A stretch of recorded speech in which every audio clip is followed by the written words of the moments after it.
Hey everybody, Smithel here, O3 Drop. Thanks for coming to the video and the channel. Hopefully by the video title, you understand what we're talking about today. But if not, what we want to go over is a little bit about how to get started with Flesh and Blood in 2025. So perhaps you're a Magic player or a Pokemon or Yu-Gi-Oh player. You've been seeing a lot about Flesh and Blood. Don't really know where to get started or what everything's about, but you've kind of heard it on the scene, and it's kind of piqued your curiosity.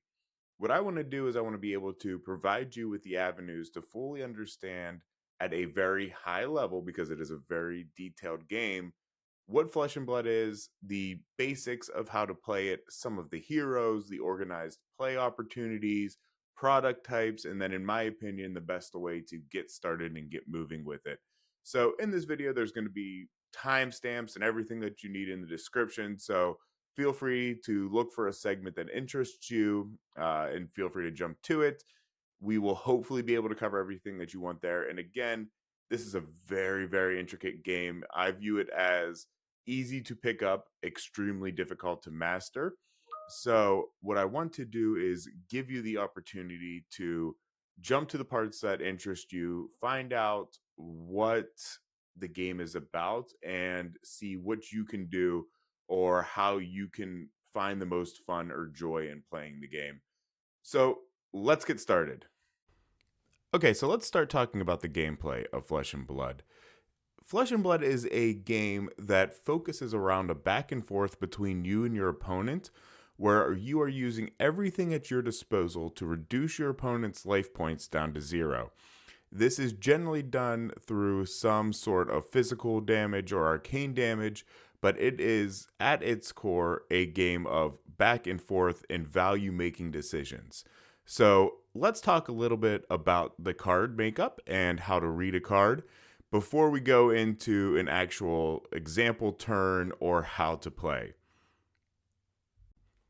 On screen now, you'll see an example of a Flesh and Blood card. Let's start with the top of the card. At the very top of the card, you will notice that there is a colored strip above the title of the card or the name of the card. This color strip lets you know how many resources the card pitches for. So unlike a game like Magic the Gathering where you have to draw lands or some sort of resource, energy in the case of Pokemon, to be able to play and take game actions, every card in Flesh and Blood is also a resource of some sort. So a red strip at the top means that the card pitches for 1 or provides 1 resource. If there is a yellow, it pitches for 2, and a blue would pitch and provide 3 resources. Another way that you can tell how many resources each card would provide is going to be in the top left corner. You will see a circle with 3 potentially filled in spots. These will show a resource marker is 1 if it is red. It will have 2 circles filled in if it is yellow and 3 if it is blue. In the top right hand corner of the card, you will see the cost. So this is how many resources you need to be able to play the card. So for example, if a card says 3, you would need to either pitch 1 blue to get 3 resources, 3 reds, a yellow and a red, or some sort of combination to be able to accurately play this card. In the bottom left-hand corner of the card, if it is an attack card, there will be a yellow symbol that looks like a little spear tip, as well as a value there. That shows how much damage the card can threaten. In the bottom right-hand corner, there will be a shield symbol, as well as another value, and this will show you how much damage your card can prevent. Full disclosure, not every card will have an attack value and a defense value, and we can talk a little bit more about examples for those when we go over some card types. Also, in the kind of bottom half of the card, you will see some text. This text will let you know what abilities the card has. Not every card has abilities. There are some that are just generic attack with no on hits or nothing else to worry about. But most cards in the game has some sort of effect or something that happens when it plays, or some sort of, on hit effect that, you get from it as well. I'm not going to go into everything. There's a million keywords in this game, such as scrap, dominate, phantasm, spectra. We just don't have the time to go over it, but we'll talk a little bit about classes that care about that kind of information later. In terms of the actual different types of card that you may see, in the bottom middle of the card, you will see the class and or talent that the card is legal in. If it is legal in everything, it'll say generic. And then you also see what type of card the card is. It'll either say, an action attack, and that was what we call an attack action card. It may just say action, which means it's a non-attack action card and generally doesn't provide, or if it's a non-attack action, it does not do any damage. Or it may say an instant or a reaction card, an attack reaction or defense reaction. And they all are played at different times, and we're going to talk a little bit about those types of cards now.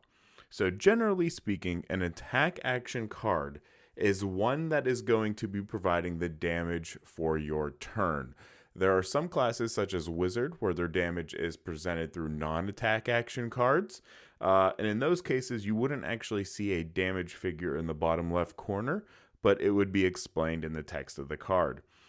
A non-attack action card, generally speaking, is providing some sort of benefit or does something to alter the game state in some way. So it may be something that buffs your next attack. It may be something that creates an aura on the field that gives a lasting benefit as long as it stays there.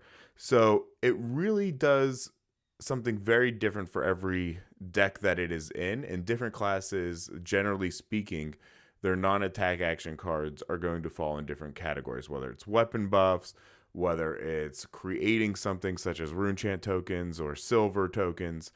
But that's what you'll find on your non-attack action cards. Your instant cards, very similar to instant cards in something like Magic the Gathering, it can be played at any time you have priority. So there may be something that gives you health at instant speed. So you can use that to save yourself from dying. There may be something that provides some sort of damage mitigation or damage prevention at instant speed. You will generally see on these instant speed cards, they don't have a defense value for them. So it is something that you are using to provide an impact for in the game, but you can generally not be defending with these instant cards. The other card type that you may see are what we call attack reaction cards or defense reaction cards that are played at a different part of the game than you would attack or react. So when we talk a little bit about the chain link and the combat chain, we'll talk about reaction cards, but the best way to describe them is it's almost surprise value for you or your opponent. So after you've attacked or after they've declared what they are defending with, what it allows you to do is either add extra attack value to it, add an extra defensive value to what you're showing.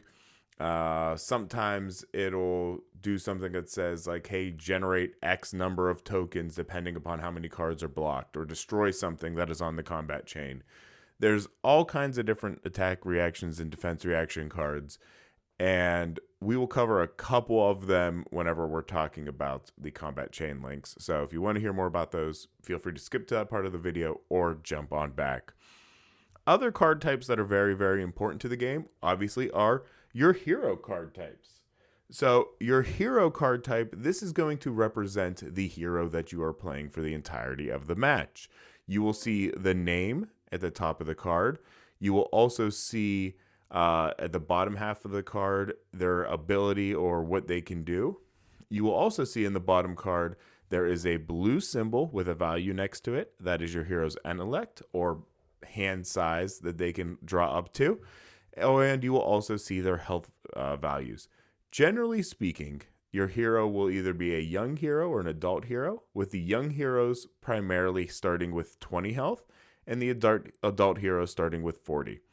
There are some heroes that start with less health than 20 if they're young, or less health than 40 if they're adult, or they may start with more.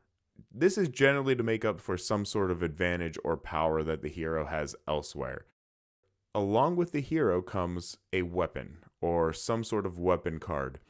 Not every weapon is one that you are going to swing to do direct damage with. There are some that provide benefits to your hero. There are also shields that go in your offhand that some heroes can utilize. So you will have your hero in a game, you will have your weapon, and potentially an offhand as well. And then you will also have what are called equipment cards. So when you are playing the game, every hero has the ability to have a headpiece, a chest piece, a leg piece, and arm piece. These will all provide some sort of hero or class specific benefit to your deck. These come in and start and play in the game. Generally, they're going to have some sort of defense value, or if they don't have a defense value, they're going to have some sort of ability that you play. And these can be utilized sometimes once over the course of the game, sometimes many times over the course of the game. But they are very, very similar to any other card that you would read, in that if it has a defense value, it is going to be in the bottom right. If it has an ability, it's kind of in that bottom half of the card. And then you also see if it is head, arms, legs, or chest as well. So when you are setting up or when you are building a deck for the general gameplay, as a summary, you're going to have a hero, you're going to have a weapon, and again, it could be a one-handed weapon or it could be a two-handed weapon. You will have a head piece, a chest piece, arms and legs, and then you will have a deck. And that is the general makeup of the game. Next, what we want to talk a little bit is about the various zones. So you will have in the middle of your playmat a zone where your hero card will go. On either side of your hero card, you will have a spot for the weapon. If it is a two-handed weapon, you only need to utilize one of those spots. If it is a one-handed weapon, you can utilize both. You can have two one-handed weapons in most cases. Heroes like KO, if they can only have one, it will say so in the hero's ability. On the left-hand side of the mat, you will have, generally speaking, your equipment zones. There's a zone at the top for the head, a zone in the middle for the chest, a zone on the right-hand side for your arms, and a zone down below for your leg piece. On the right-hand side of your playmat, you will have what is generally focused for your deck. So you'll put your deck in the middle spot. Your graveyard is at the top above that, and that is where cards go whenever they are played or defending or anything like that in most cases. On the bottom of your deck is the banish zone. There are times where cards will say, place a card into banish or banish X cards from graveyard. That is where you will put those cards. Most of the time, it is a lot harder to get cards out of your banish zone than it is your graveyard. Anything that does recursion, most of the time it focuses on your graveyard. Banished, again, a lot harder to get cards back from. On the left-hand side of your deck is going to be the pitch zone. So when you go to play a card and you pitch another card for resources, again, utilizing that color strip that we talked about earlier, this is where you are going to play it. So, or not play it, you're going to place it. You're going to place the card here. It'll show you how many resources that you have. You may have some left over after you play a card, at which point you can put a dice or something like that to identify how many you have left over or unspent. But that is where you put those cards. At the end of your turn, anything that you have pitched or placed in the pitch zone, you put on the bottom of your deck in any order that you like. So there is a strategy in the game called pitch stacking, where you are putting the cards at the bottom of the deck in an order that is meaningful for you late game. So when you get back to them, you have them in an order that you like or is going to be most beneficial. The one thing you have to be careful about with pitch stacking is making sure that you aren't setting yourself up for failure later down the row by having all reds or maybe all blues or something like that. Now, what is interesting about Flesh and Blood is because you are pitching and going to see these cards again, unlike Magic or other card games where you're getting stronger and stronger as the game goes on, Flesh and Blood is very much a game where you are starting most of the time at your absolute strongest, and you are getting weaker and weaker and weaker because you are defending with cards or playing high value cards. And once you've played them or used them and they're in the graveyard, it's hard to get them back.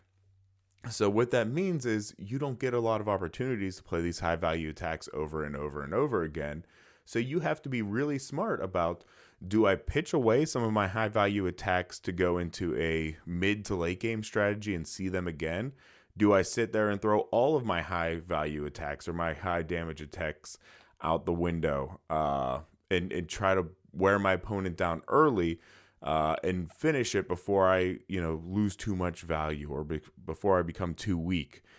Is there a strategy where you are just blocking and blocking and blocking and just trying to survive the onslaught and swinging with a weapon?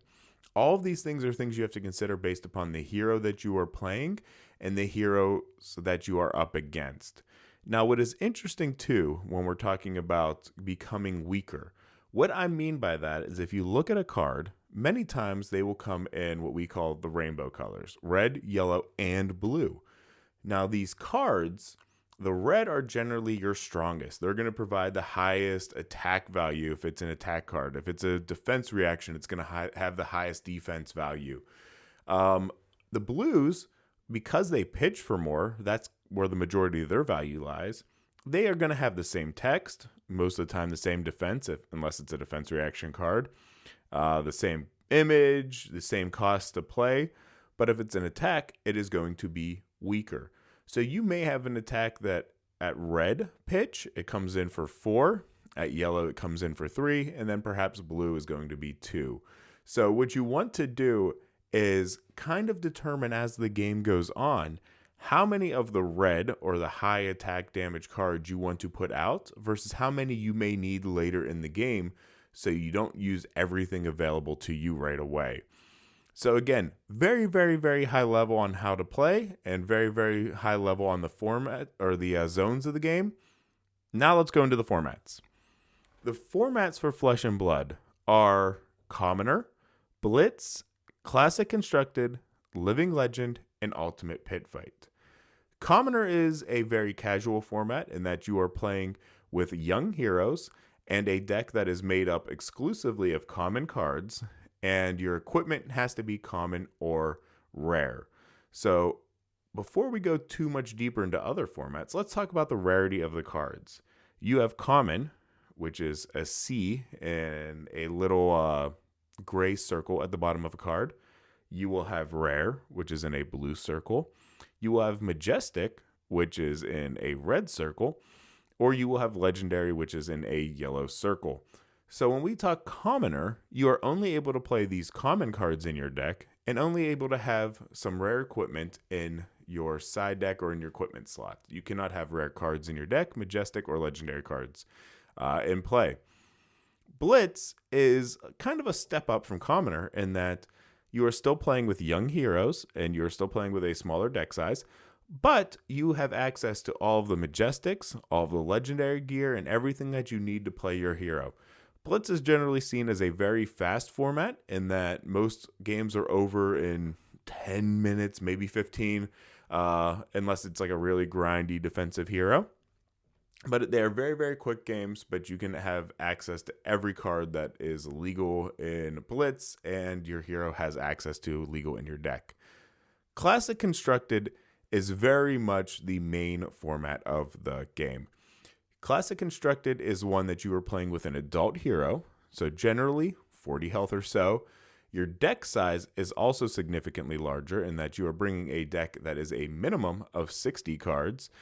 You have a bigger sideboard slots that you can utilize. And again, like Blitz, all cards are legal in it regardless of rarity, as long as they are not on the banned list for the game. So Classic Constructed, as I said, is going to be the main format that you see at some of the competitive professional level events. This is one that I would recommend jumping into, and we can talk about ways that you can jump into it very, very affordably whenever we get to the format types of the game. But this is the bread and butter of Flesh and Blood, and the one that you want to be playing or getting into as fast as you can. Living Legend as a format is like Classic Constructed in that you're using adult heroes for the game, but where it differs is that you are using heroes that have essentially quote unquote living legend out of the game, which means they've reached a point threshold through wins over the course of their life that they've almost kind of retired. And so the only time you can play those cards is going to be in the Living Legend format. There's also a different banned and restricted list, so they bring back all of kind of the most powerful cards in the game, and you really get a chance to explode and see what all the heroes can do. It is also a good way to play heroes that have maybe, been gone from the game by the time you start getting into it. This is your best chance to play them and to get familiar with those heroes, as you cannot play them in Classic Constructed. When we talk about Living Legend as well, it is important to know that the adult version of a hero and the young version of a hero have different Living Legend thresholds and points that they have gathered. So you may have an instance where you cannot play a hero in Classic Constructed because they have Living Legend out. However, their young version is still legal and you can play them in Blitz. So it is important to take a look at that and understand what heroes are in those categories that you can play before investing in them if getting into the game. Ultimate Pit Fight is going to be a version of the game that is going to really excite some folks that love Commander and the Magic the Gathering community. Ultimate Pit Fight is very much your social format, your kitchen table format, where you each put together a deck using young heroes and you can attack multiple different opponents. It is no longer a 1v1 game. It is best played in, groups of 4, but you are going to attack anybody at the table as your opponent. However, when you're actually attacking, in most instances, you are only able to attack the person to your left or to your right. So there's a lot of strategy involved of, do I make an alliance with somebody on my left and my right, and we both try to work the other way to attack the people until we're the last two standing? Or do I want to team up with the person across from me who can't attack me, and we both agree to kind of collapse on one side of the table? There also may be instances where you just don't want to politic at all and just kind of say, hey, I'm out here for myself. Good luck, everybody. So it's a very social format. It's a lot more fun. But I would say if we're looking at the ones that you're going to be playing the most, it is going to be Classic Constructed and Blitz and Living Legend, with Commoner and Ultimate Pit Fight on the bottom half of it. Next, we're going to want to start talking about heroes. So stick with us and go from there. Okay, let's talk a little bit about the heroes of the game. There are a lot of heroes that exist currently, so we're not going to go through everyone one by one. However, I do want to cover the classes and give a little bit of a high-level overview of how I view them, so you can get an understanding of what classes sound interesting to you that you may want to play. What is great about Flesh and Blood is, generally speaking, you don't need to buy every set if you want to main a certain class. So games like Magic the Gathering, I always felt like if I missed a set or I didn't buy a whole bunch of boxes, I was going to be missing out on a lot of cards that I would need to continue to play the game because every color combination was in every set. With Flesh and Blood, sets generally focus on 3 to 4 classes, and in recent sets, there may be an expansion slot where you get 1, maybe 2 cards for a different class that isn't the core focus of that set. So let's say, for example, you are a warrior player. There was a set called Heavy Hitters that had a lot of warrior cards in it. That may be a set that you want to pick up and buy and, purchase a lot from because it's going to have a lot of warrior cards there. However, if you're somebody like a wizard, you generally don't have a lot of need for Flesh and Blood. You could sit there and buy singles or just buy any expansion slot cards that are important for wizards or important for what you want to play. So you don't absolutely have to buy everything in every single set to stay current with the game. You can, and certainly there are many of us that do purchase into every set because we love playing the game. But if you are on a budget, you really only need to focus on the sets that are important to your class and buy singles that are important to your class. So it is very, very good in that regard. So as we talk about heroes and things like that, if one sounds interesting, very strongly recommend maybe going to look up some of the sets that they're contained in. And I'll try to list off maybe 1 or 2 sets as we go through. That way you know where to start. So let's start with my personal favorite class in the game, Warrior. Warriors are generally focused around their weapons. So where most of the classes have a lot of attack action cards that they are using to utilize correctly and deal damage to their opponents, Warriors, for the most part, are focused primarily on the weapons that they bring to the table. So you may have a weapon that is going to swing and get counters on it, or you may have a weapon that only gets damage if you, or only has damage if you've done something else to meet that condition. You may have daggers where you're doing a lot of small attacks and swinging multiple times. The warrior class also loves the attack reaction cards because you're going to be coming in for damage, but then after they declare blocks, you're trying to come over that defense with an attack reaction. So it's a lot of surprise damage and quick decisions. Warriors really thrive on your opponents making bad decisions or when they're not familiar with how to play against you. Sets that you're going to find warriors in, like I said earlier, heavy hitters. Monarch, you'll find some light warrior. Welcome to Wrath is going to have a lot of warriors. Those are kind of the ones that I would start looking into if warrior sounds interesting to you. Next class, brutes. Brutes are very much like, imagine you're running through the woods and this mean looking Shrek figure is kind of running at you, this big orc or this ogre. Those are going to be kind of brute classes. What they are focused on is throwing out maybe 1 or 2 big attacks that are coming in for like 8 damage or 6, 7 damage at you. Often they have a mechanic that's called Intimidate, where they're stripping cards out of your hand so you can't defend with it. But they are very much big attack, coming at you, going to have a hit, make it hard to defend, type of class. So if you like throwing big damage, Brute is something that you should play. Brutes, Welcome to Wrath. Heavy Hitters also has some Brute in it. Monarch's going to have Brute with Shadow Brute. So very similar to Warrior. Next class is Ninja. So very much opposite of Brute and kind of a little bit tied into Warrior is the Ninja class is focused about, death by 1,000 cuts. They're going to be swinging these 1 damage Kodachis at you. Maybe some attacks that come in for only 2 or 3, which doesn't seem like a big deal. But they may have a lot of devastating on hits where you say, if I don't block this 1 damage, all of a sudden the ninja's going to start searching their deck, pulling out other cards, have combos that say, hey, if the previous card on this chain was X, this card gets Y. And it's going to be coming at you like a whirlwind of attacks. So if you like playing decks that are kind of low to the ground, but just go really wide and deal a lot of small damage and just make your opponent make bad decisions and kind of, break them down slowly, Ninja's a lot of fun to play. You're going to be going wide. You're going to be playing a lot of cards. It's a lot of fun. Ninja, you're going to see in sets such as Outsiders. You're going to see them in Welcome to Wrath. There's a new set coming out as of time of recording called The Hunted. There's going to be a new ninja in that. So if this sounds interesting to you, the brand new set, by the time you read this, or the next set, or the time you listen to this, sorry, you're not reading it, but the next set as you listen to this, The Hunted is going to have ninja in it. It would be a great time to pick that up as well. The next class we're going to talk about are Guardians. So Guardians are kind of the big, burly, scary kind of folks in Wrath, where they are going to have, generally speaking, a lot of equipment that defends. They're going to have a lot of defense reactions so that they can take hits.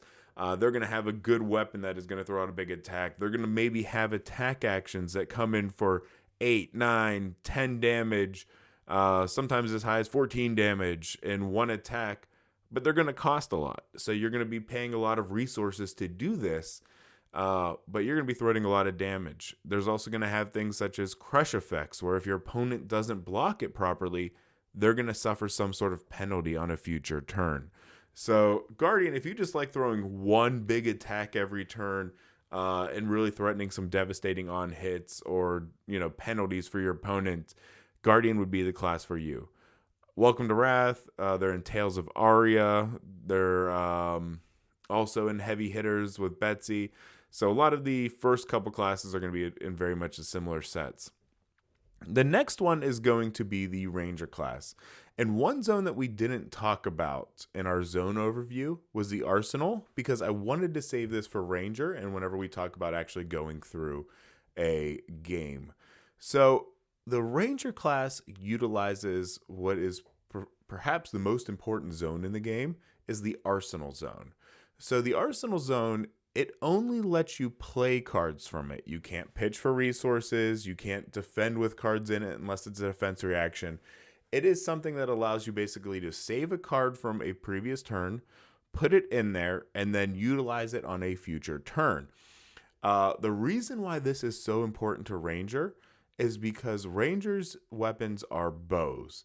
So the only way you can attack with an arrow as a Ranger is it has to be fired from your arsenal slot. So if you have something in your arsenal that isn't an arrow or isn't something that you can play, you may not be able to actually use your attack action cards of arrows. So it feels very much like loading a bow by putting an arrow into your arsenal and then shooting that arrow. There are also Rangers such as Riptide that utilize traps that have to be played from arsenal. So it is a very, very, very arsenal focused deck. It is a lot of fun to play. I very, very strongly recommend Riptide if you are a new player and want to just have some fun playing traps and really getting an idea of your arsenal. Ranger would be a good place to start at. Outsiders has it. Welcome to Wrath has it. Or not Welcome to Wrath, I apologize. Arcane Rising has it. There are currently, as of time of recording, only 2 legal Rangers to play. They are Azalea and Riptide. There is another Ranger you can play in Living Legend called Lexi, and you can find her in Tales of Aria. The next class, let's talk a little bit about Runeblade. So Runeblade is warrior, but if you really want to throw a little bit of extra magic at it. So Runeblades focus on dealing both physical damage and arcane damage. So the core of Runeblade, if I had to sum it up in one mechanic, is going to be rune chant tokens. So these are tokens that you generate that whenever you go to attack, they also go in and deal 1 arcane damage each. So what you can do is you can build up a board state of, let's say, 12, 13, 14 rune chants, if you're playing a little defensively, and then swing with a sword or swing with a weapon and suddenly be sending 14 instances of 1 damage that your opponent can't block. They can only pitch using Arcane Barrier, which is a mechanic that some equipment has or some other cards have, that you are allowed to pitch a card out of your hand, not defend with it, and each resource pitched prevents 1 arcane damage if it has Arcane Barrier 1, for instance. So you're really sending a lot of these 1 damage rune chants at your opponent followed by an attack. Some rune blades also have pretty big damage attacks like Vincent. So you could really be threatening a lot of on hits, a lot of arcane damage. It's a mix. It really starts throwing your opponent off their game plan if they're not prepared for it or they don't have the resources to pay and cover a lot of these rune chants. Wizards are the arcane side of Runeblade. So if Runeblade was a mix between warrior and another class, Wizard would be the other class. Wizards, generally speaking, do not use a lot of attack action cards. A lot of their damage comes from non-attack action cards that'll say things like deal X arcane damage or deal some sort of form of arcane damage. Which, generally speaking, it sounds a little underrated, but Wizards always have some sort of mechanic to make up for it or to make it sound a little more deadly. So on the surface, sending 4 arcane damage, it doesn't sound too bad. You're saying, hey, I'm a Bravo. I'm slinging these 8 damage attacks as a Guardian, and I'm going against a Wizard that's playing 4. Doesn't sound too bad. I just Arcane Barrier. It's not, not horrible. You may be playing a Wizard that has the ability to all of a sudden pitch resources, look at the top card of their deck. If it's a non-attack action, they can play it at instant speed. So suddenly you're playing against a Kano who's just pitching away blue after blue after blue after blue, looking at all these top cards of their deck and then just slinging spell after spell after spell. You may be playing in Blitz against a Blaze who all of a sudden can use opt counters that she generates to play a card from hand or banish a card from hand and then play it at instant speed. So they really find ways to sneak this arcane damage in very quickly and stack it up. There's also cards that, as you play it, if they deal arcane damage, they do more arcane damage to the next card that you play. So it is very much a class that goes big and is very focused on the pitch mechanic, the pitch stacking mechanic, because you want to set up for these awesome combo turns down the line. Next class, and I guess Runeblade Wizard, Arcane Rising, you can find them, same with Ranger. You can also see Wizards in the new set, Rosetta, same with Runeblade. So it's a pretty good set to get started. It's the most recent as of time of recording. If you're looking at 2025, it'll be the last set that came out in 2024. Mechanologist. Let's talk about this class. So Mechanologist is all about low-cost attacks that do a lot of damage, have sometimes some good on-hits to them, or, things like that. But their big mechanic is this boost mechanic. So a lot of times their cards aren't going to have go again, but they can play them, utilize a keyword called boost, which means if they banish the top card of their deck, it gives it go again, and they continue to play. So what it allows them to do is just start throwing lots of damage and lots of attacks for almost no resources or very little resources. However, you're getting rid of your deck as you go. So you are almost milling yourself in hopes that you're going to beat your opponent before they get a chance to come back and do more damage. Now, there are some exceptions to this, like Tekla Vossen, who is all about, constructing equipment and getting big and scary and then coming in for this late game turn. But for the most part, Mechanologists are a go-fast class that are just trying to, put lots of damage on the board. You will find those in Arcane Rising. There's a whole set, Bright Lights, which is all Mechanologist. It's a great set if you really want to start getting into it. Illusionists. So board state in Flesh and Blood, such as having lots of tokens, isn't really a thing, except for illusionists.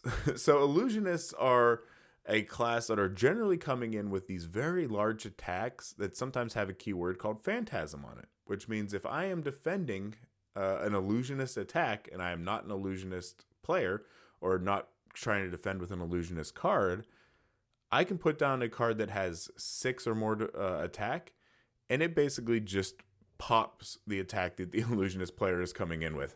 So you're coming in with a lot of these big, scary attacks, but they could just be destroyed by a certain class, very, very easily. So even though they're only blocking with something that has like a 3 defense value to your 6 or your 7 attack, if it has a 6 attack value, it doesn't matter. It just stops it. Now, what makes illusionists scary is they're about board state. So they can build up things like spectral shields that prevent damage and in some instances also attack with. There's a draconic illusionist that puts these big, their whole thing is about putting big dragons down on the field by using a resource called ash that is essentially, imagine it like birthing the dragon from the ash. It is a very, very cool mechanic. There's one that is all about putting out these heralds or these angels that have various on-hit abilities. So if you really like a board state and you want something that's a little more complex and difficult to learn, however, is something that is going to let you put up a board state that your opponent's going to have to deal with, Illusionist is a class for you. Finally, one of my other favorite classes is Assassin. So Assassin is a class that is all focused around being very sneaky in nature or very adapting to kind of what you're facing. So they have daggers that, have detrimental effects depending upon, what they are and who they hit. So you may have one that says, if this hits the next time an opponent defends with a piece of equipment, it gets -1, or an attack action card -1, or a non-attack action card -1. Assassins also utilize this keyword called stealth in many instances, where stealth itself does nothing. However, you may have a card that says target attack with stealth gets +5 or +6 or something like that, that you have to, as a opponent against an assassin, have to start considering, is this damage just 3, or do they have something that's going to buff it, or do they have something that's going to impact the stealth? So it's a very, very sneaky class in trying to find a way to outwit and outplay your opponent. There are also assassin cards or classes that have contract on them. So contract basically says, if you do something that chain link or that combat chain, I apologize, X happens. So Arachne, for example, is an assassin that really focuses on contract, in that if they banish, they create a silver off of a contract and then can use that silver to buy back equipment. So Assassin is very much sneaking damage, generating silver, kind of getting paid as an assassin, and then using that silver, using that those tokens that you've generated to buy back things that you've used previously in the game. They also have ways to mill their opponent.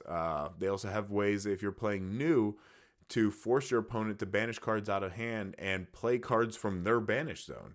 So if they're a blue heavy deck, card that you or a class that utilizes a lot of blues to pitch or defend with or attack with, new could actually begin utilizing all those blue cards that their opponent has in their banish zone for herself as attacks without paying for them. So it is very, very sneaky class. It's a lot of fun to play. The other thing that we want to talk about when it comes to heroes, not only their classes that exist, are things such as talents. And again, there's a lot of them. I'm not going to go all into it. But there are talents that pair with things. So you may have a hero that is a ninja. So for example, Katsu. But he's just a plain ninja hero. You also may have a hero such as Fi, who is also a ninja and can play any ninja card that he would like. But he is also draconic. So that is a talent, is draconic. What that means is Fi can utilize cards from a draconic pool, a ninja pool, or a draconic ninja pool. So it plays very much similar to ninja, but because it's draconic, it has access to all these other cards that may change or edit, how he plays versus Katsu or Benji or other ninjas. Like I said, there's a lot of them. There's ice, there's earth, there's shadow, light, draconic.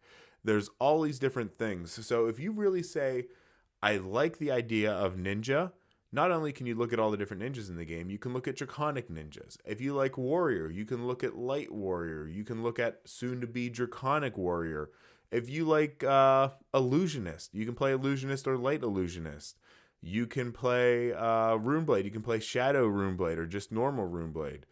Wizard, there's Ice Wizard. There's Earth Wizard. There's all these different talents that go with it that really change how the game is played and how a hero will function and give access to larger card pools as you go. So that's a very, very brief, very, very, very brief overview of heroes and classes. Again, if you like it or one sounds interesting, I very, very strongly recommend you go look at the sets that are associated with those and go from there. Okay, so let's talk a little bit about a quick, general, very, very, very high level overview of how a typical turn of Flesh and Blood is played. Again, there are lots of exceptions to this. As I said earlier, Flesh and Blood is a easy game to pick up, a very, very difficult game to master. So we're not going to be talking about things such as Phantasm or anything like that that is going to generally disrupt a combat chain. But we are going to talk about the general back and forth of the game, a typical game action. So how it is going to start is both you and your opponent will have cards in your hand. Let's assume this is turn 1, where both players have a full grip of cards. Now, let's say I am on the offensive, or I am attacking first. I go first. So, what this means is I will take a look at the cards in my hand, and I will determine what do I want to do. I may want to play an attack action card. I may want to play a non-attack action card. I may want to do an instant. Whatever it is, I need to make that determining factor. So in this case, I'm going to assume I'm going to play an attack. So in my hand, let's say I want to play a card that is called Red Scar for a Scar. And let's assume, just for the sake of the game, that I have less health than my hero. Let's say I'm starting as Icelander. I am going to play Red Scar for a Scar from my hand.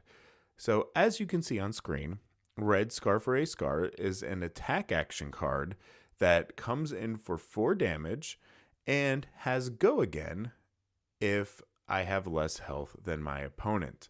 So because I am a hero that starts with less health, I am going to play Red Scar for a Scar. Now, this does not cost anything to play. It has a 0 cost, so I do not need to pitch another card from my hand. So I can say I'm going to play it. I will put it on what is called the combat chain, and then I will say pass. So my opponent now sees an attack on the combat chain, and they declare if they have any block cards. So a card that can block, again, is one that has a defense value and is not a defense reaction card. So let's say my opponent declares no blocks. we are going to move into what is called the reaction stage. So if I had any attack reactions in my hand, I could play them now. If I do not, I pass, say I do not have anything to play, and my opponent can then play a defense reaction.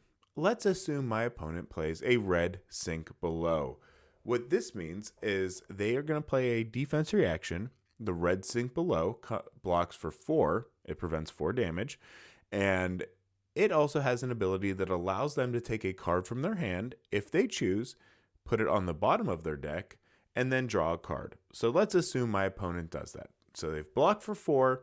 They have drawn their card. It now comes back to me. And now if I want to play another attack reaction, I can go ahead and do that. I still have none in my hand. I pass. They also pass. We now move on. We sit there and calculate any damage that has been done. And we close this chain link. So a combat chain is made up of any number of links. And when a chain link closes and damage is dealt, you go to the next link. Because my Scar for a Scar had go again, I can sit there and play another card from hand. Let's assume now I have a red Command and Conquer. I can now play that from my hand, and this has an attack of 6 and a cost of 2. Let's assume I pitch a blue card from my hand. That is generating 3 resources. So I have played my Command and Conquer. I have pitched a blue for 3 resources. This now means I have 1 resource floating in my pitch zone because I have not utilized all 3 of my blue resources. And I am then going to now finish declaring my attack. They have a chance to block. As you can see, Command and Conquer says that they cannot use defense reactions. So let's say they block with 2 cards from their hand. They full cover the 6. Command and Conquer did not have go again on it. So at this point, I have lost my action point, which means I can take no further actions. And I move to what is called the end step of my turn. So I have played a Scar for a Scar. I have played a Command and Conquer, and I have pitched a card. That is 3 cards of my starting 4 hand size. I can then say, I'm going to arsenal this card in my hand, this remaining card, and go ahead and from there end my turn. If it is turn 0, both players, whether attacking or defending, draw back up to their full hand size, and then you move to the opponent's turn.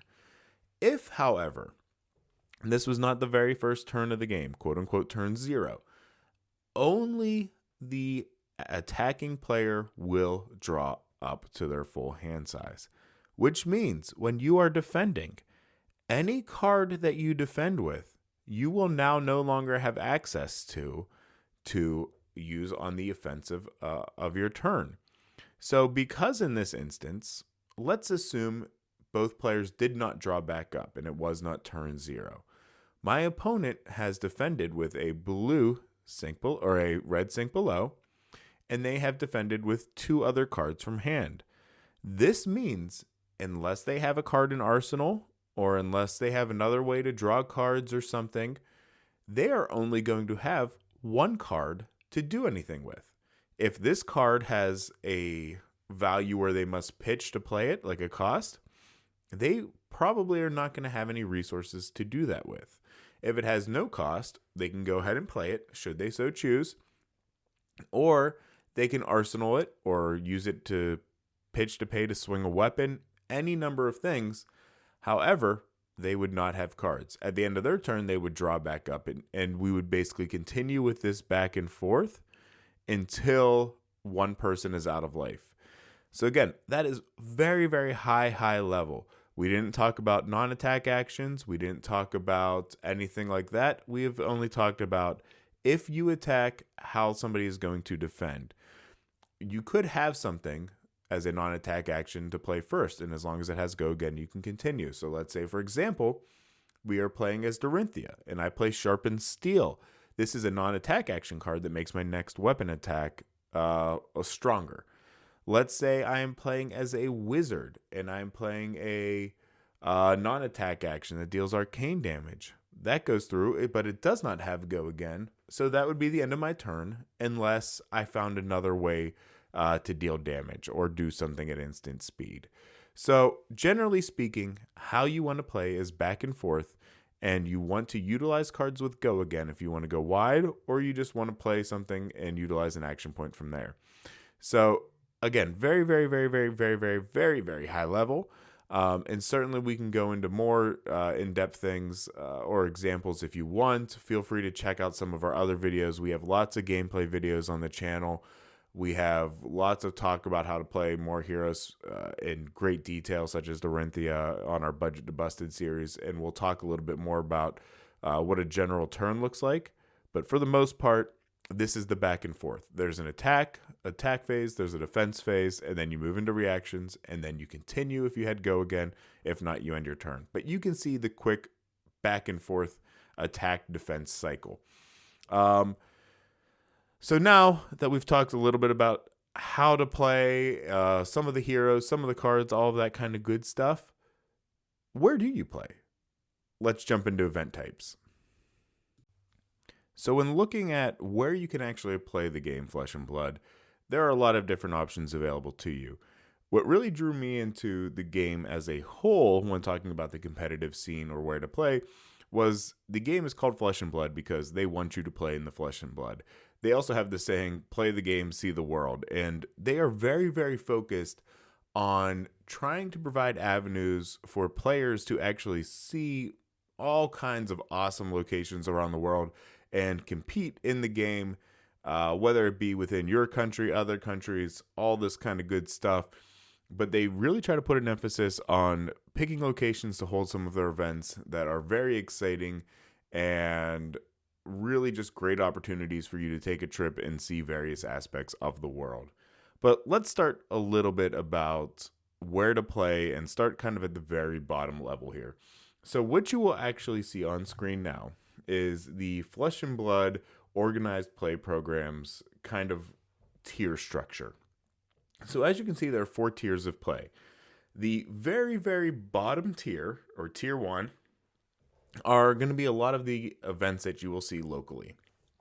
So these are going to be primarily things that are held at your LGS or at any kind of, close by situation. So the very first one and the biggest one on this tier list that you see is called Skirmish.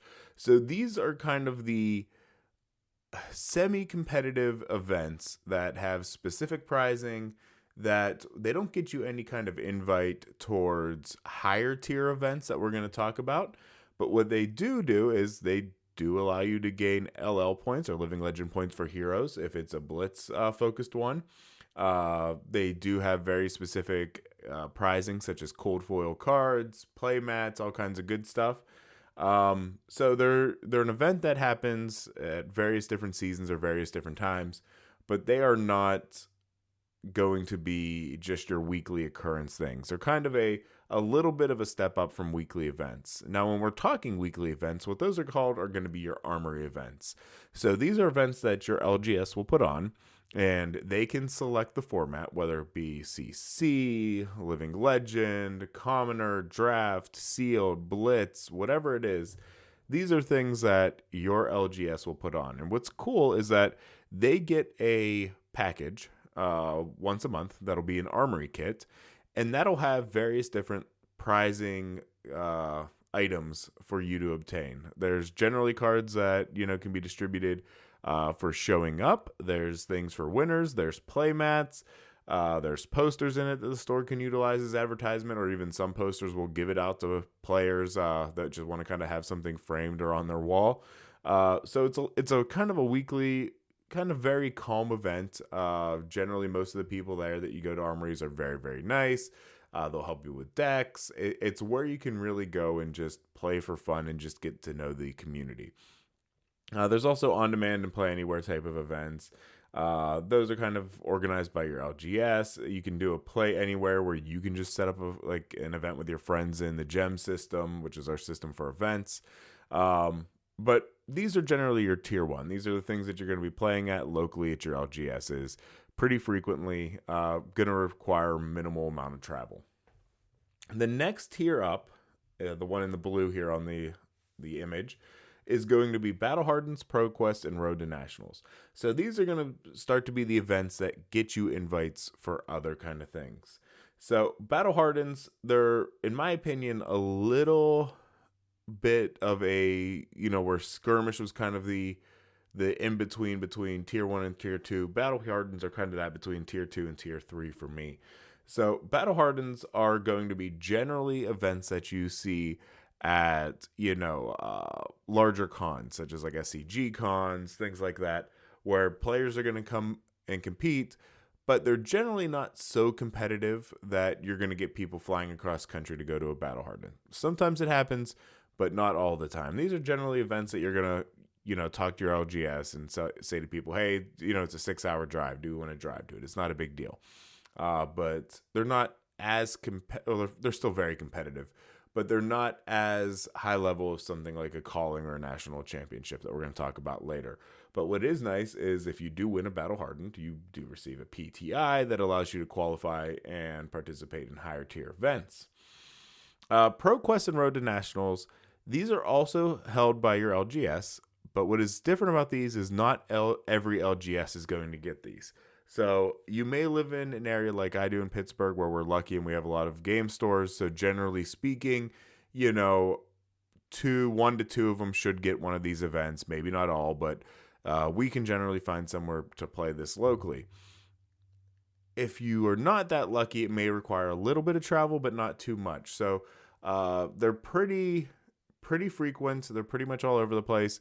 But for example, we have people that maybe have to drive 2 hours to attend one. We drive 2 hours. Like, again, we live in the Pittsburgh area. We may drive to Cleveland or something like that.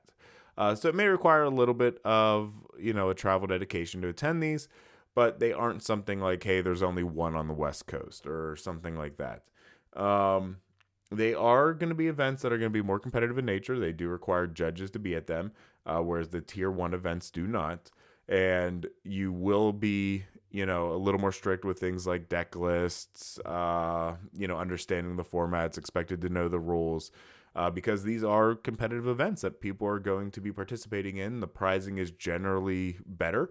You'll often have gold foil cards as the reward, which are highly, highly, highly sought after. They will also include invites to nationals or Pro Tour or things like that. So they are events that you will see people traveling for just to try to earn these invites because they are the only opportunities to do so. When we move up to tier 3, the ones in the red here, and they are going to be things like your national championships and callings. So callings are open entry events that you can attend. There are, multiple of them throughout the world, but, they are going to be very, very sparse. You may only get, one at a, in any given quarter or something like that in the US. There may be one, let's say like in Portland, and then the next one may be in Baltimore, or you may get one that's in Dallas, Texas, or something like that. These are going to be the events that generally the pro players are going to be flying out to and trying to participate in. They are generally multi-day events. There's going to be a judging staff. A lot of times there's going to be, people that participate in cosplay going to them. You're going to have all kinds of big vendors. Think of this as, again, something like your SCG Con type level event. What is interesting about callings is, again, it is going to have a lot of times cash prize rewards. There's going to be gold foils up for grabs. There's going to be, a way to kind of kick off, as they say, like your pro level experience. So if you're looking for, the highest open entry competitive experience you can participate in Flesh and Blood, the calling is going to be that opportunity. Now, this doesn't mean you have to be a pro to play in them. I certainly am not a pro, but I've played in quite a few callings, and they are a blast. The community is a lot of fun. Even when you're at the bottom tables or the mid tables, generally it's a good time. It's also a good chance to kind of see what strategies the pros are bringing. How's the meta shaking up? Being able to look at these top tables and watch, very highly competitive matches at play is always a lot of fun.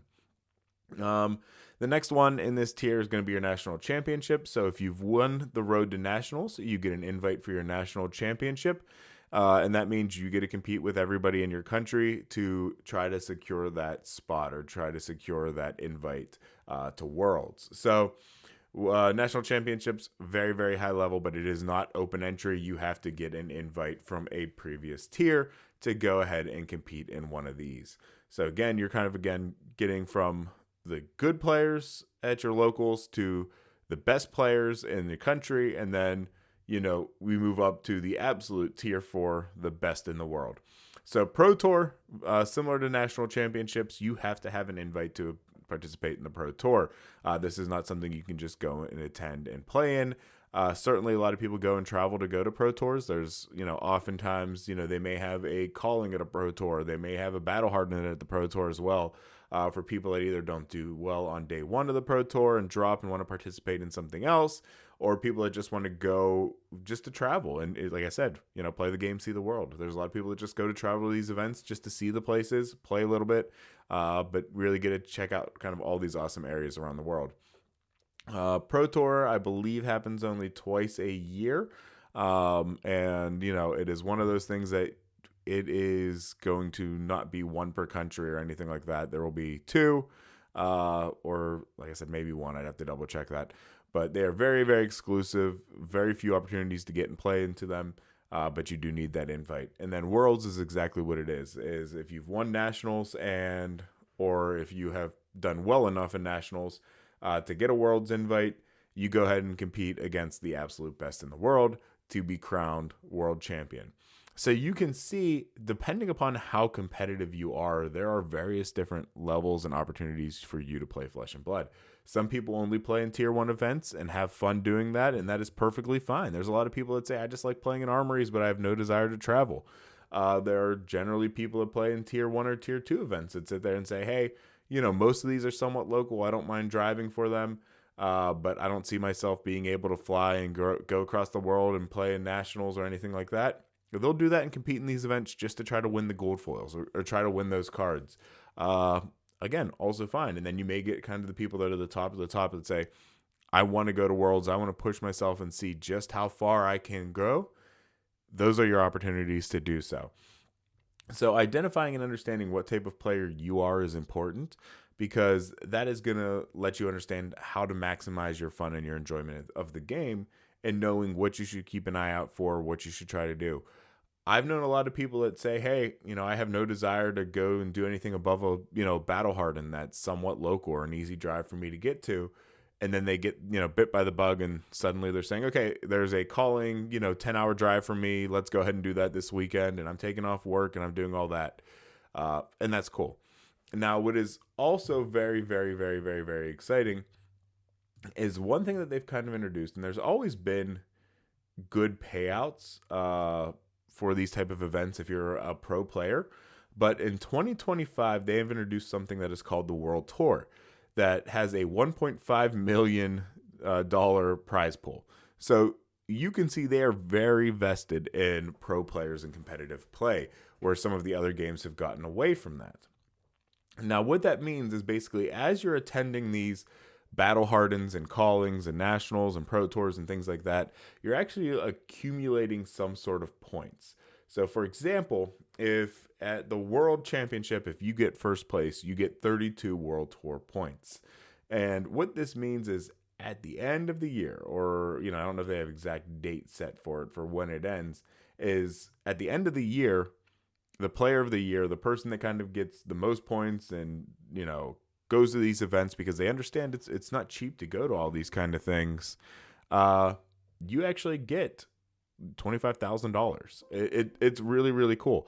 So it's one of those things that not only are you competing to win, money out of this prize pool at these big events, but you're also sitting here winning points and trying to find ways to get these world championship points to potentially win, another slice of cash at the end of the world. So you don't have to win every event to get this. You can be just placing good enough, in the top 8s, and still have a chance at this. And the more that you play and the more that you participate in, the more points you get.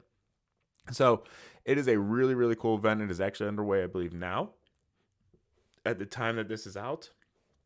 So it's something that I'd strongly recommend if you are a competitive player in 2025, looking to get into the game. Is something that you can do. That should be about it for World Tour and the competitive OP scene. Now, the thing that you may be asking yourself is, okay, Chris, we've talked about where to play, how to play, what's the cards, all this kind of stuff. What do I actually buy? What kind of products are out there? So let's jump into a little bit about the product types themselves. Okay, so the products for the game generally come in a couple different formats. As you're all familiar with, if you have played TCGs in the past, you are used to sets generally having booster boxes. These are things that do exist in Flesh and Blood, as we've talked about earlier. Again, if you have a class that is not focused heavily in a set, you may not want to buy a booster box and crack all these singles or crack all these packs. You may just want to buy singles from your LGS, and that is an option you have. However, if you like draft, or you like limited, or you just like cracking packs like me, you can buy booster boxes. They currently do not have, at time recording, anything like collector's booster boxes or, set booster boxes or draft booster boxes. It's just booster boxes. There are boxes, they have packs in them, you crack them, you get what you get. It is perfect. So, everybody's kind of on a very similar playing field there. They also have what are called pre-constructed decks. Now, these decks come in different formats of different types. The most recent and newly introduced ones are the First Strike decks, which currently at time of recording, there's only 2 of them. There's a Terra and Aurora deck. And these are what you're going to use if you are trying to teach the game to somebody new. They are very, very basic, but they are small decks. But what they allow you to do is basically pick up the game, get some back and forth, understand the mechanics of it with straightforward decks, and know how to play. So if you are brand new, maybe don't have a lot of card game experience, things like that, I would recommend picking up the First Strike decks. They're a good opportunity to begin your journey.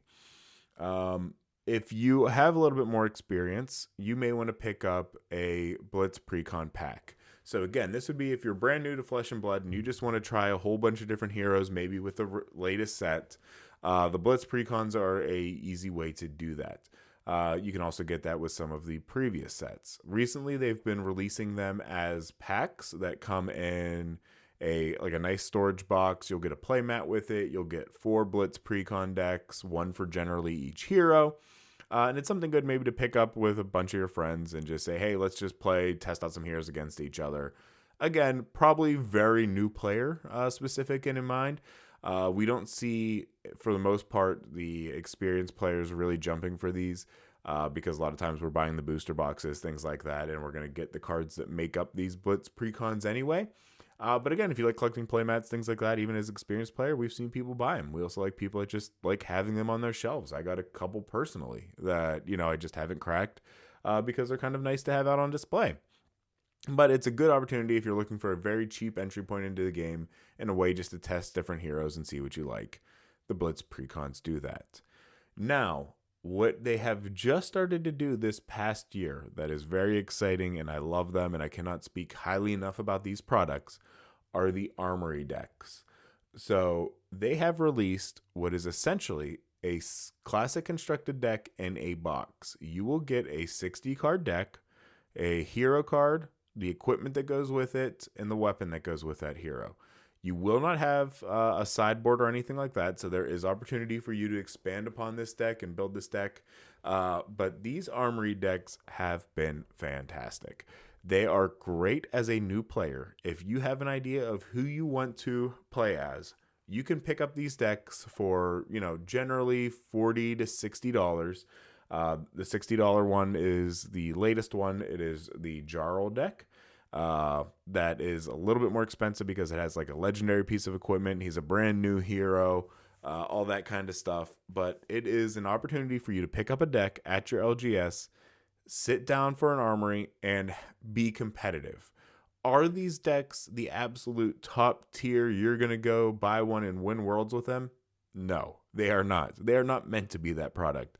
But they are meant to be something that you can pick up this deck and play it at a classic constructed Armory night and do pretty well. They are balanced. They have everything that you need for the deck to function. So it's not like, hey, I just opened a booster box, I'm going to put something together with what I have. They are designed to work that way. They also have exclusive cards in them that you won't find elsewhere.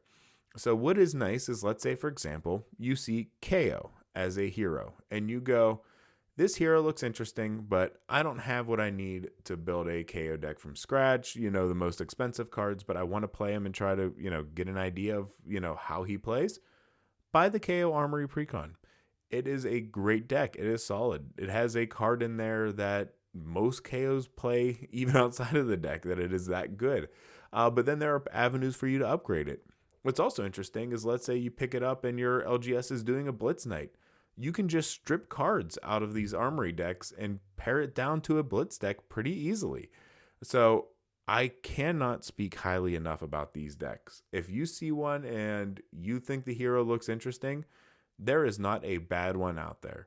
There are some Blitz precons that are older that maybe haven't aged as well. They're not as competitive, or they struggle if you're playing against a precon that wasn't part of that set.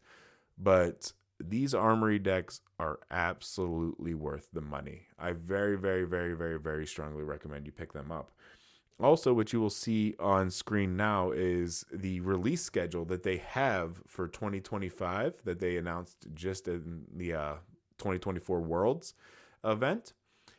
You can see there's lots of Armory decks coming out. I mean, we don't know what heroes that are going to be featured in them, but there are a good handful that are out there right now, and there are a lot that are on the way, as well as 2 draft sets that you see right here. So set 15, set 16.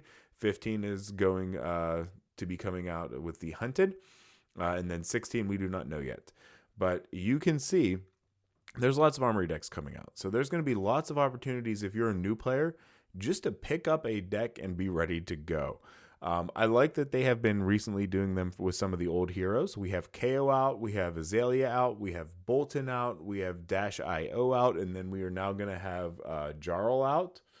And they're all good. I mean, you can pick these up, you can play them against any of the other precons, and they're pretty well balanced.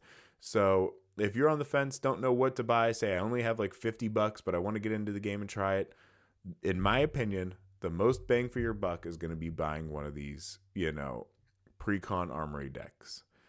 Outside of that, if you are looking at where to pick up singles or where to pick up cards, it's going to be just like any other card game. TCG Player is going to probably be your primary resource to figure out what to pick up, what you want to buy, and, how you're going to upgrade your deck and what the market prices are. I would strongly recommend them. There are also some stores, some LGSs that either have their own online presence or they have a TCG Player that I would recommend. 2 that come to the top of my mind is my local LGS, Green Tree Sports Cards, has a TCG Player site. Lots of Flesh and Blood cards, very, very heavily invested in Flesh and Blood. Owner's a great guy, lots of events. You'll see us, come say hi.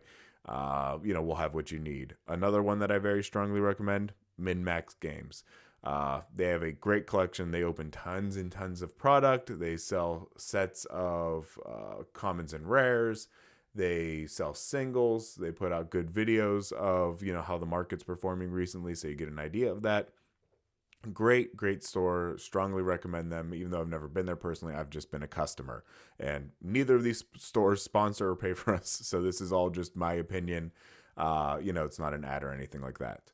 What I will also say is, if you do not know what cards you should be buying for singles, or do not know, the best way to upgrade your deck, there are some online resources that you can utilize.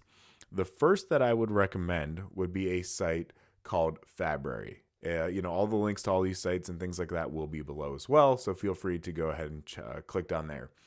Fabrary is going to be a site that lets you not only look up any card in the game, not only let you look up any hero or see what cards are in every set, but people can also submit deck lists for it and get an idea of, so you can get an idea and browse deck lists that people have been playing with.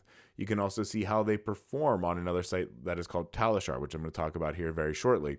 So you can get an idea of what win rates are. You can see the meta breakdown of what heroes are doing well currently in the meta and performing well. It's a great resource for you to actually, build some decks, test some decks, do all that kind of stuff, and see what's going on. Another site that you can utilize to get an idea of maybe what cards you should be putting in your deck is going to be Fabrec as a site. So Fabrec, what it does is you can pick a hero in a format, and it'll show you, based on sites like Fabrary, what percentage of players are putting certain cards in their deck. So you can see somebody will say, hey, this deck is running 3 copies of Scar for a Scar at, 95% of the decks have it in there. That's probably a good idea of a card that you should put in your deck. It is not perfect. There's a lot of bad decks that go on sites that, pulls data from. But for the most part, it'll be a great starting point if you don't know kind of what to do or how to build a hero.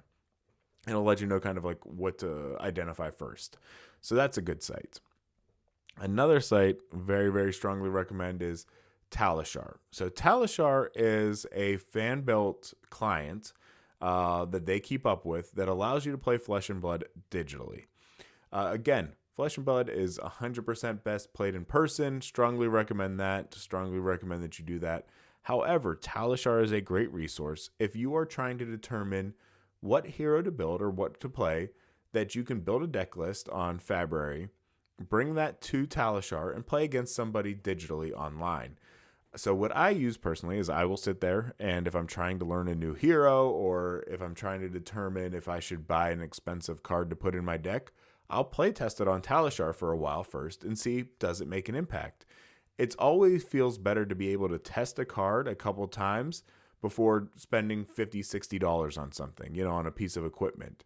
The last thing you want to do is spend $60 and all of a sudden feel like, well, this didn't make my deck better. This doesn't feel good. It's a good way to test your playstyles. So I very strongly recommend Talishar as well. It's a great resource just to play people online, get an idea of how your decks feel. So generally speaking, those are my preferred online resources. There's also a lot of good content creators out there that if you're looking to find videos of gameplay or find videos of what people recommend, those exist. Obviously, you're here right now watching a little bit of content about how to play the game. So I'm going to put myself out there saying O3 Drop is a great one. If you don't subscribe to us, I'd appreciate it if you did so now. We put out a lot of fun videos, a lot of them focused towards new players as well. There's also Savage Feats. So this is a organization that does a lot of the live streaming and things like that for some of the highest level gameplay, the callings, nationals, all that kind of good stuff. They have an amazing site where you can type in or look for your hero, say, I just want to see Dorinthia gameplay, and it'll pull up all of the stream matches that they have, in their archives of Dorinthia. It'll say, here's Dorinthia versus Rhinar at 2022 Worlds, or here's Dorinthia versus, Bravo at 2021 Pro Tour, or something like that. Like, you will see all kinds of different recorded gameplays, so you can get an idea of how does this hero play? Let me watch people playing it at the highest level of competition and get an idea if this looks fun to me. Strongly recommend them. There's other great content creators like DM Armada. He's probably the most well-known in the community. Go ahead out and check out his videos. He puts out a lot of stuff, a lot of meta, things like that. There's podcasts. Arsenal Pass is a good one. Strongly recommend them. If you are looking for cosplay, let's say you say, hey, I enjoy going to the TCGs, I enjoy playing it, but I really love cosplay. There's great cosplay members in the community. One of my personal favorites is an individual, Max Ferocity. She is great. She's out of the Chicago area. If you look at Flesh and Blood cosplay, she is going to be one of the top ones up there. She judges a lot of the competitions and does things like that. Speaking of cosplay, what is interesting that Flesh and Blood does that a lot of other games don't do is they lean into the cosplay community. So they actually have a card that has, to date, only been released as a prize in cosplays competitions. It is a hero called Taylor. It is a very sought after card. And if you go to these events and you participate in the cosplay competitions, chances are there's going to be an opportunity to win a very specific card for the game that you cannot get elsewhere. So they really like leaning into people that enjoy various different aspects of the games, whether you're casual and want to play at armories and just win armory prizing, whether you want to be a top tier player and, win the cash and win like the world champion card of your hero and the trophies and all that. There's something there too. And then there's also stuff for people that just say, hey, I want to just do cosplay and I want to just express myself creatively. They have opportunities for you to do that. So really, there's a space in the Flesh and Blood community for anybody. Thanks, everybody. So hopefully you found this entertaining, and thanks for sticking with me. I know this is probably a long video, and it doesn't have information that's meaningful to everybody, but I wanted to cover as many topics as I absolutely could at a very, very high level.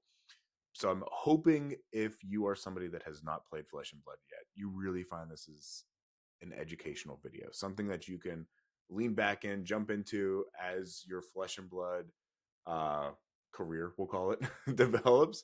Is, you can sit there and say, hey, look, I've been playing at armories, I've been, doing a little bit of an armory deck. What's the next step?